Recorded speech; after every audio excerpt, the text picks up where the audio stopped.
Assembly సమావేశాలు అనగానే గంటకి లక్షల్లో ఖర్చు అవుతుందని, నిమిషానికి వేలల్లో ఖర్చు అవుతుందని చెప్పి అంటారు.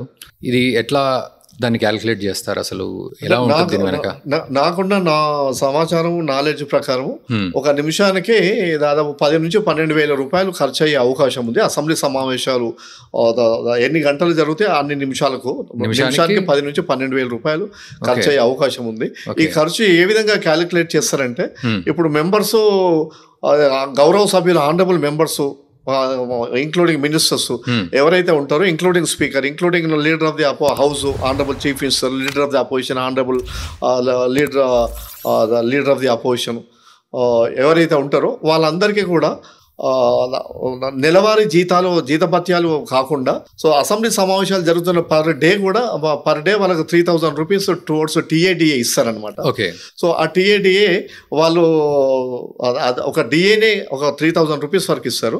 మళ్ళీ వాళ్ళ కాన్స్టిట్యున్సీ నుంచి అసెంబ్లీ వరకు ఆ లెంత్ ఆఫ్ కిలోమీటర్స్ జర్నీ వాళ్ళు ఎంత అయితే జర్నీ చేసిండ్రో, సో వర్కింగ్ డేస్లో ఈరోజు సోమవారం అసెంబ్లీ సమావేశాలు అయితే వాళ్ళు నిన్న సాయంకాలం బయలుదేరినట్టు ఎక్కడో ఆదిలాబాద్, ఖమ్మం నుంచి వాళ్ళు అసెంబ్లీ అటెండ్ కావాలంటే వాళ్ళు ఒక రోజు ముందు రాత్రి వాళ్ళు చేరుకోవాల్సి వస్తుంది.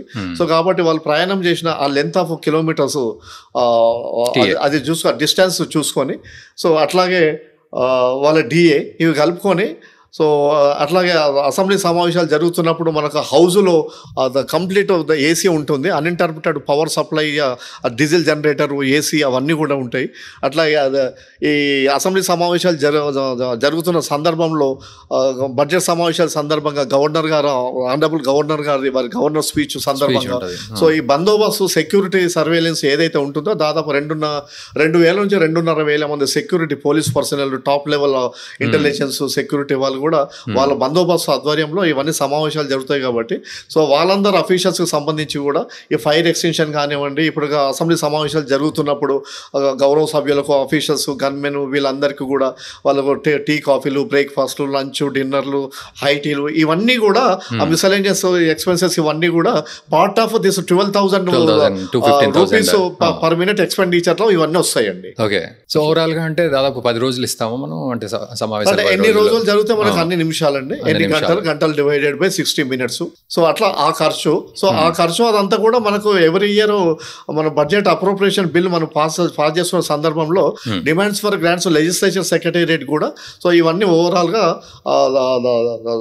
Assembly presiding officers, honourable presiding officer, speaker, deputy speaker, chief whip, whips, council chairman, deputy chairman and council chief whip, whips, అట్లాగే కమిటీ చైర్మన్, సో మళ్ళీ assembly staff, X members, X ministers, వాళ్ళ సాలరీస్, వాళ్ళ pensions, medical reimbursements, మళ్ళీ employees వాళ్ళ salaries, so వీళ్ళ pensions, ఇవన్నీ ఓవరాల్గా every year budget estimation ఎంత అనేది మొదలే మనకు బడ్జెట్ ప్రజెంటేషన్ కంటే ముందే department wise finance minister, finance department వాళ్ళతో రివ్యూ మీటింగ్ పెట్టినప్పుడు, సో డిపార్ట్మెంట్ ఎవ్రీ ఇయర్ మనకు డిఏలు, ఇంక్రిమెంట్లు ఇవన్నీ ఖర్చులు కూడా పెరుగుతూ ఉంటుంది. కాబట్టి ఒక 10 to 15% కూడా ఎవ్రీ ఇయర్ ఈ ప్రతి డిపార్ట్మెంటల్ ఎక్స్పెండిచర్ కూడా పెరిగే అవకాశం ఉంటుంది. కాబట్టి సో ఆ పెరిగిన ఎక్స్పెండిచర్తో కలుపుకొని, సో ఈ బడ్జెట్లో లెజిస్లేచర్ డిపార్ట్మెంట్ అసెంబ్లీకి డిమాండ్స్ ఫర్ గ్రాంట్స్లో సో దాదాపు ఒక 175 కోట్ల వరకు నాకు ఉన్న సమాచారం ప్రకారం, సో 175 కోట్లు సంవత్సరానికి అసెంబ్లీ సెక్రటేరియట్కు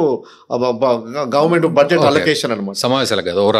ఓవరాల్ గా ఇది ఒక 175 కోట్లలోనే వీళ్ళందరూ establishment expenditure, salaries, repairs, renovations, ఇంకేమైనా ఇంప్రూవ్మెంట్స్, బ్యూటిఫికేషన్స్, సో ఈ మెంబర్స్ సమావేశాలు వీటన్నిటి కలుపుకొని అది బడ్జెట్లోనే once in every year government budget allocation చేస్తుందండి. ఓకే.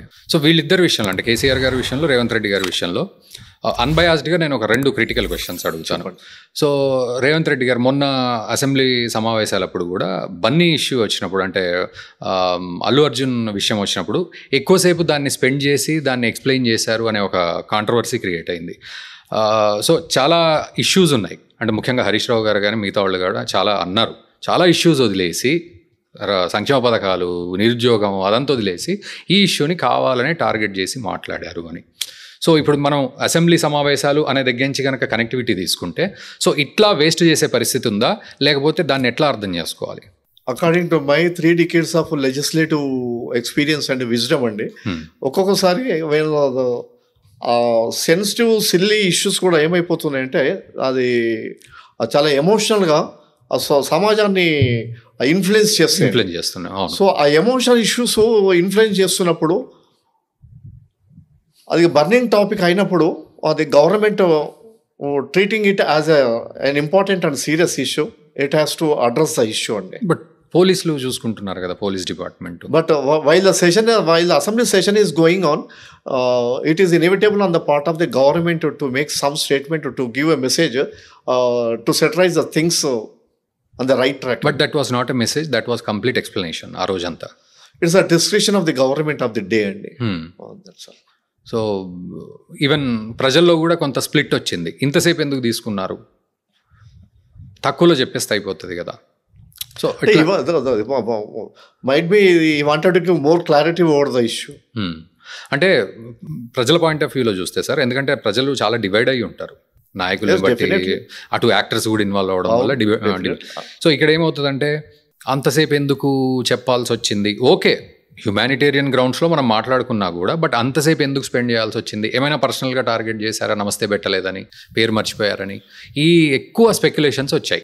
అంటే వాళ్ళ జోలికి నేను పోదలుచుకోలేదు, కానీ కాకపోతే ఏంటంటే తెలుగు ఇండస్ట్రీ అంతా కూడా మా ఎన్టీ రామారావు గారు ఉన్నప్పుడు మద్రాస్ నుంచి షిఫ్ట్ అయిపోయి హైదరాబాద్లో స్థిరపడిపోయినప్పుడు ఇక్కడ స్టూడియో నిర్మాణాలు, ఫిల్మ్ ఇండస్ట్రీకి సంబంధించిన టెక్నీషియన్స్ కానివ్వండి, వాళ్ళకి సంబంధించిన ఇష్యూస్ కానివ్వండి, వాళ్ళకి సంబంధించిన అమ్యూనిటీస్, ఫెసిలిటీస్, ఇన్ఫ్రాస్ట్రక్చర్, అమ్యూనిటీస్, మళ్ళీ ఆ చిత్ర పరిశ్రమను కూడా ఇక్కడ ప్రమోట్ చేయాలనే ఉద్దేశంతో, ఆ పరిశ్రమను కాపాడుకోవాలన్న ఒక ఉద్దేశంతో, ఆ పరిశ్రమను చిత్ర పరిశ్రమను కూడా వాళ్ళని ప్రమోట్ చేయాలన్న ఉద్దేశంతో, వాళ్ళని డిస్కరేజ్ చేయకూడదు. సో వాళ్ళకి ఇష్యూస్ ఏమైనా ఉంటే కూడా గవర్నమెంట్ అండగా ఉంటుందన్న ఒక బ్రాడ్ కాన్సెప్ట్తోని, సో వాళ్ళని కూడా ఎస్ వీఆర్ విత్ యూ అన్న ఒక బ్రాడ్ స్పిరిట్తోని గవర్నమెంట్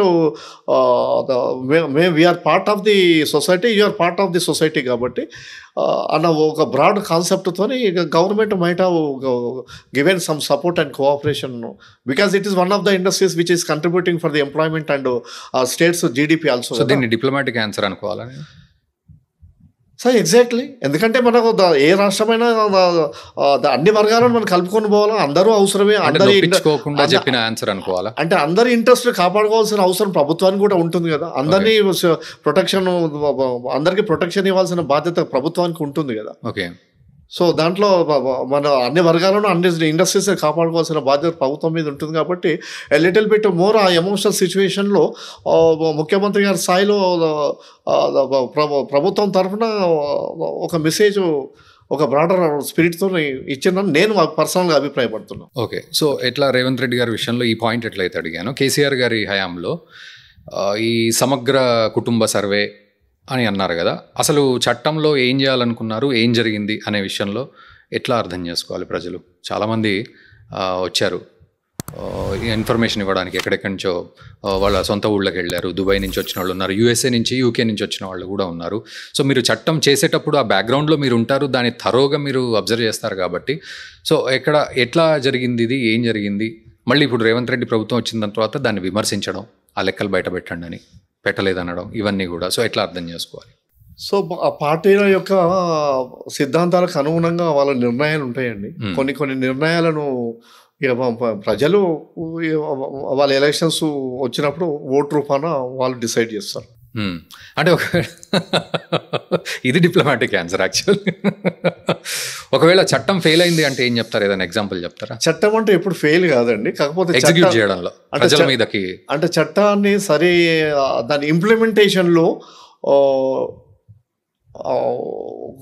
కొంచెం ప్రోస్ అండ్ కాన్స్, కొంచెం డెఫిషియన్సీ కనుక ఉంటే వాటిని మళ్ళీ రెక్టిఫై చేసుకొని ఎన్ఫోర్స్ చేసుకునే విధానాన్ని బట్టి ఉంటుందండి. ఓకే.